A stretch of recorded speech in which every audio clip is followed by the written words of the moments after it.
안녕하세요. 경제 읽어주는 남자 김원석입니다. 반갑습니다. IMF의 중국 경제 경고, 유동성 함정에 빠진 것이 아닌가 진단하고 있습니다. 정말 시진핑 국가주석도 중국 경제를 좀 달려보고자 각종 정책들을 가동하고 있지만, 아무리 채찍질을 해도 중국이라는 나라가 더 이상 고성장은 끝났나 보다, 이제 저성장을 점차 받아들여야 되는 국면인가 하는 생각을 하게 만드는 국면입니다. 성장 속도는 점차 둔화돼서 중성장, 저성장을 받아들여야 되는 것이 뭐 그렇게 대단한 일인가 하는 생각을 할 수 있지만, 세계 경제를 들여다볼 때 중국이라는 이 거대한 나라가 만약에 이 위태위태한 일들이 하나 벌어져서 뭐 중국발 금융위기, 중국발 부채위기, 중국발 뭐 부동산 위기, 이런 것들이 터지기만 한다면 그 영향은 세계적으로 정말 어마어마할 것이고, 워낙 한국 경제가 중국에 대한 의존도가 높기 때문에 한국 경제도 뭐 정말 중국 경제 위기 상황에 놓일 때 그냥 멀쩡할 수만은 없을 것이다 하는 생각을 하게 만듭니다.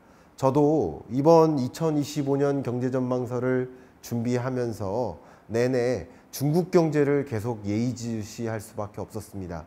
중국 경제가 워낙 세계 경제의 약한 고리로서 부채 위기, 유동성 함정, 저성장의 늪, 혹은 디플레이션의 늪, 정말 많은 정말 종합병원이라고 할까요? 그런 국면에 놓여 있기 때문에 중국 경제를 제대로 진단하고 그것이 어떤 위협을 가져다 줄지를 판단해야만 또 세계 경제의 흐름, 한국 경제를 조망할 수 있기 때문에 저 역시 이 경제 전망서를 쓰고 준비하는 내내 중국 경제를 고민하지 않을 수가 없었습니다. 중국 경제를 고민하는 것이 아니라 중국 경제가 어떤 상황에 놓일 때 그게 한국 경제에 어떤 영향을 미칠 것인지, 한국 경제는 어떤 충격을 받을 수 있을 것인지, 또 그런 것들을 어떻게 피해 나갈 것이 수 있을지를 고민하는 것이라고 볼 수 있겠죠. IMF도 그런 측면에서 비슷한 고민을 한 것 같습니다. 중국에 대한 차이나 리포트라고 볼까요? IMF의 중국 경제 경고의 메시지를 던지는 이 보고서가 얼마 전에 발표됐었고, 이 보고서 내용 속에서 제가 이 경제전망서 발간 기념과 함께 같이 전달해 드릴 메시지들이 분명히 있어서 여러분께 해당 내용들을 전달해 보도록 하겠습니다. 중국 경제가 정말 상당한 수준으로 성장하고 도약한 건 틀림없는 사실인 것 같습니다. Extreme Poverty, 극단적인 빈곤, 극빈이죠. 그 극빈율, 빈곤율을 보면 1990년 중국은 세계의 극빈율과 비교했을 때 엄청나게 차이나게 높았습니다. 가난한 자들이 정말 많았었던 것이죠. 근데 2019년으로 세계의 빈곤율과 중국의 빈곤율을 비교해 보면 중국의 빈곤율이 훨씬 더 밑돌면서 떨어졌습니다. 거의 0에 가까운 빈곤율이에요. 중국이 상당한 도약을 이루어 왔다라는 것을 충분히 가늠케 해주는 그런 지표인 것 같습니다. 또 해당 국가의 건전한 성장 혹은 선진국 진입 여부, 뭐 이런 것들을 진단할 때 많이 들여다보는 잣대 중에 하나가 기대 수명이에요. Life expectancy. 왜냐하면 또 이건 정말 극단적으로 가난한 나라 아닌가 여부를 진단할 때 주로 사용하는 지표 중에 하나가 영아 사망률이에요. 북한 경제를 진단할 때 영아 사망률이 더 높아졌나 낮아졌나 이렇게 판단을 많이 합니다. 그만큼 빈곤한 국가가 영아 사망률이 높고, 빈곤한 국가가 물론 식량 문제도 있겠지만, 그렇죠? 더 중요한 것은 위생이라든가 이 보건, 의료 시스템, 이 수준을 판단하는 것이기 때문에 이 라이프 익스펙턴시는 그런 측면에서 그만큼 그 나라가 얼마나 도약했는지를 확인하기 위한 좋은 잣대로 쓰이기도 합니다. 근데 보시는 것처럼 세계의 라이프 익스펙턴시가 1990년부터 최근까지 이렇게 향상되는 구간 동안 중국의 경우에는 유독 강하게 향상되어 왔다. 그만큼 보건, 의료, 방역 이런 시스템이 충분하게 갖추어진 나라로서 현재는 중국이 부상한 것이다. 중국은 이만큼 성장한 것이다. 근데 중국에 대한 호평은 여기서 끝납니다. 이 IMF 보고서에 이 그래프 하나 빼고는 다 중국에 대한 악평밖에 없어요. 어떤 악평이 있는지 지금부터 보겠습니다. 바로 중국이 그렇게 성장해온 이면에는 어두운 그림자가 있다. 가장 그 어두운 그림자는 바로 부채인 것이다. 중국 경제가 성장해온 것은 상당 부분 부채에 의존해서 성장해온 것이다. 그 부채는 household debt, 가계부채도 있고, 역시 government debt, 정부 부채도 있고, non-financial corporate, 당연히 가계기업 정부, 기업 부채도 있다. 가계기업 정부라는 3대 경제 주체가 모두 다 부채를 끌어다가 집을 샀고, 부채를 끌어다가 건물 지었고, 부채를 끌어다가 인프라 지었다.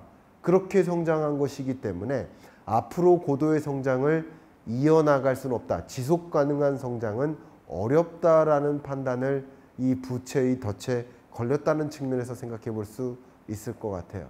그래서 질문을 던져봅니다. 과연 중국은 지속 가능한 성장을 할 수 있을까? 24년 1분기, 2분기를 기준으로 본다면 유독 이 빨간색 private investment 이 부분이 급감하는 것을 확인할 수 있어요. 이 4개의 부문을 쌓아 올린 것이 그 나라의 경제 성장률이라고 보면 좋아요. 근데 4개를 쌓아 올리는데 각각의 기여도를 본다면 이제 investment, 기업의 신규 투자, 민간 기업의 투자 규모는 마이너스로 기여도를 오히려 끌어내리는 역할을 해요. 그만큼 신규 투자가 위축된 거예요. 고정자산 투자가 위축된 거예요. 중국 경제가 신규 기업의 투자가 일어나지 않는다. 그 투자의 일부는 건설 투자, 일부는 설비 투자일 텐데 중국 경제가 뭐가 도대체 어려워서 기업의 신규 투자가 부진할까? 더군다나 중국은 경기를 부양시키기 위해서 아직까지 금리를 인하하기만 했는데, 아직까지 유동성을 공급하기만 했는데, 그럼에도 불구하고 중국 경제는 왜 이렇게 신규 고정자산 투자가 일어나지 않는 것일까? 과연 중국은 지속 가능한 성장을 할 수 있을 것인가? 그 질문을 던지지 않을 수가 없습니다. 또 중요하게 지켜봐야 될 지표 하나는 소비입니다. 중국이 이미부터 경제 구조를 바꿔나가겠다. 외수 위주의, 소위 수출 위주의 경제성장 전략이 아니라 내수 중심의 경제성장 전략을 꾀해 나가겠다. 그 내수의 핵심은 바로 소비인데요. 소비자의 컨피던스, 소비자 신뢰지수가 이렇게 급감했습니다. 100을 기준으로 크게 밑도는 양상을 여러분 확인하실 수 있습니다. 그뿐 아니라 desire to save, 저축에 대한 의사, 저축 의지가 굉장히 강해졌습니다. 왜 이렇게 저축률을 늘리고 저축 의지가 강해졌을까요? 그만큼 지금까지도 중국 경제가 위태위태해 왔지만 앞으로의 중국 경제도 기대가 되지 않는다라는 판단하에 이 저축 의지가 강화된 거예요. 불확실할 때, 여러분 미래가 불확실할 때 더 저축해야 된다고 생각하지 않으세요?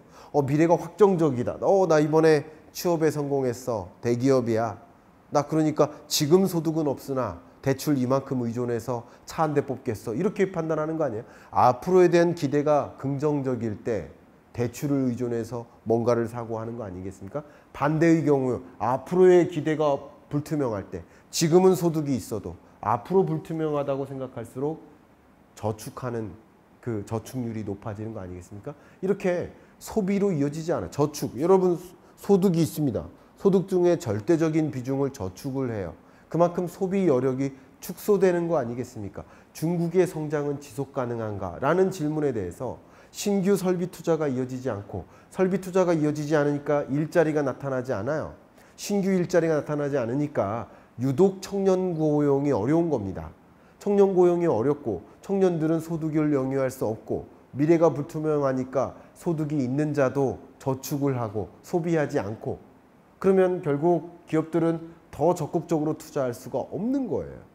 이게 악순환되는 국면에 있기 때문에 지속 가능하다고 할 수 있을까요? 중국 경제가 끝난 건 아닙니다. 중국 경제가 무너진 건 아닙니다. 중국 경제 위기 상황은 아니야, 아직까지는. 그러나 중국이 당면한 이런 경제 상황은 계속 성장세가 둔화되고 있는 저성장을 받아들여야만 하는 그런 상황에 놓인 거예요. 제가 지난주에 2025년 경제전망서를 내면서 이 경제전망서의 대주제로서 항복점이라고 표현했어요. 그죠? 기억하십니까? 그 항복점이라고 표현한 이유는 이 물건을 특정한 힘을 주면 구부러져요. 그죠? 이 나뭇가지를 구부러뜨릴 수 있어요. 근데 힘을 빼면 다시 제자리로 가요. 그죠? 근데 이 나뭇가지에 특정 힘 이상으로 줘버리면 나뭇가지가 구부러집니다. 그 이상의 힘을 주면 힘을 빼도 제자리로 돌아가지 못하는, 원복할 수 없는 그런 지점을 항복점이라고 했다고 말씀드렸는데, 중국 경제가 항복점의 가장 대표적으로 설명이 될 만한 예인 거예요. 코로나19 이전 수준으로 아예 돌아가지 못하고 그냥 저성장을 받아들여야만 하는 그런 국면에 놓였다라고 볼 수 있겠습니다. 그뿐 아닙니다.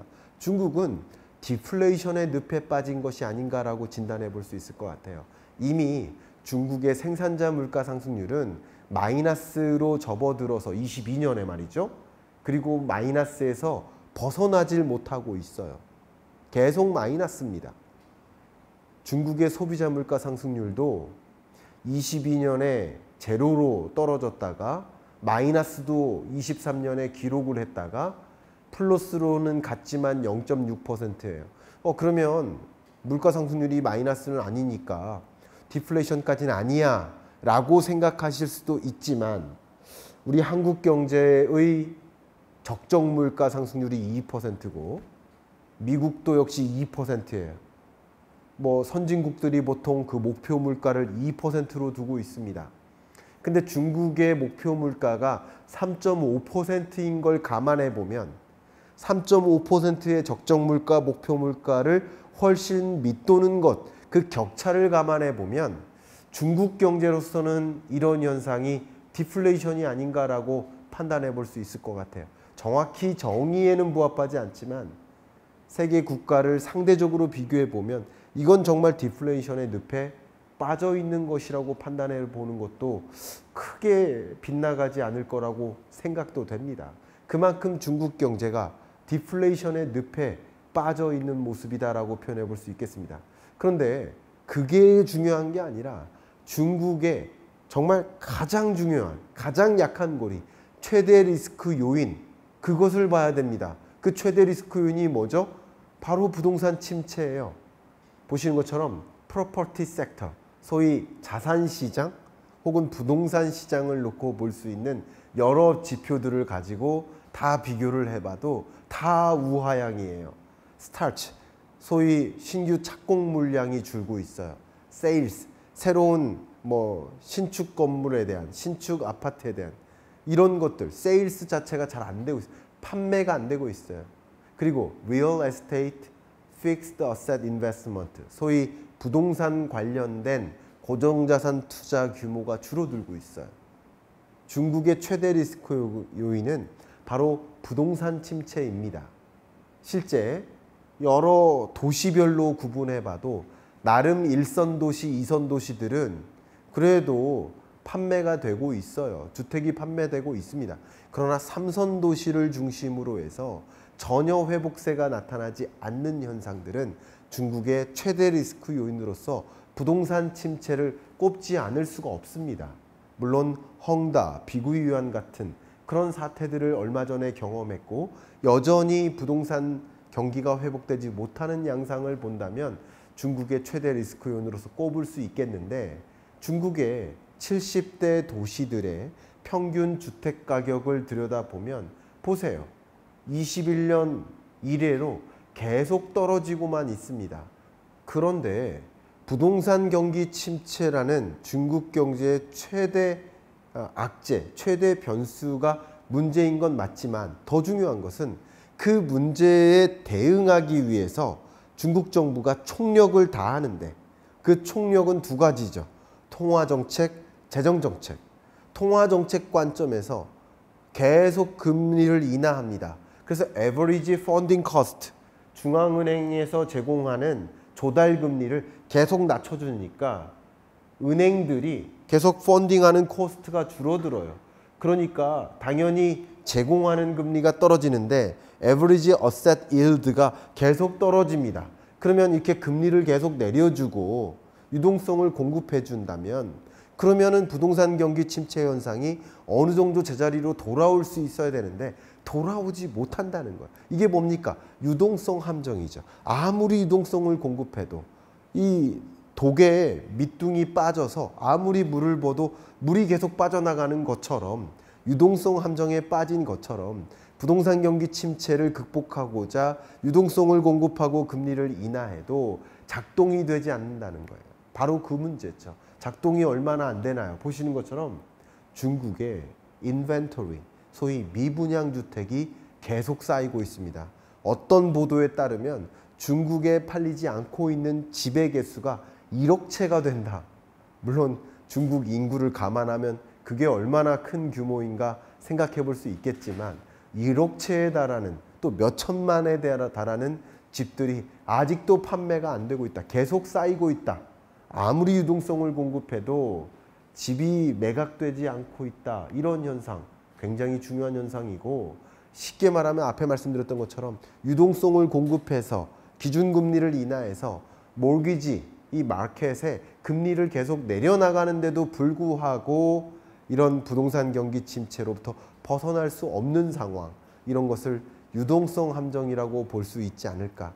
결국 25년, 24년 하반기부터 세계 각국이 금리를 인하하는 피벗의 시대에 진입하고 그러는 와중에 중국 경제는 계속 이런 위기 국면, 위기 요소, 위험 요소들을 해결하지 못하고 있는 국면에서 정말 우당탕탕하는 일들이 있을 수 있고 중국 경제가 이렇게 어려운 국면에 놓일 때 한국 경제에 그 위험이 전이되거나 경기가 계속 둔화하는 국면에서 우리의 수출길이 막히거나 하는 요인들이 계속 발생할 수 있기 때문에 중국 경제의 흐름과 진단을 명확히 하고 우리는 어떻게 중국 경제의 모습에서 대응해 나갈지, 디리스킹 해 나갈 것인지, 그 위험을 우리의 위험으로 받아들이지 않도록 어떻게 차단해 나갈 것인지를 더 고민해 주실 수 있는 그런 계기가 되시기를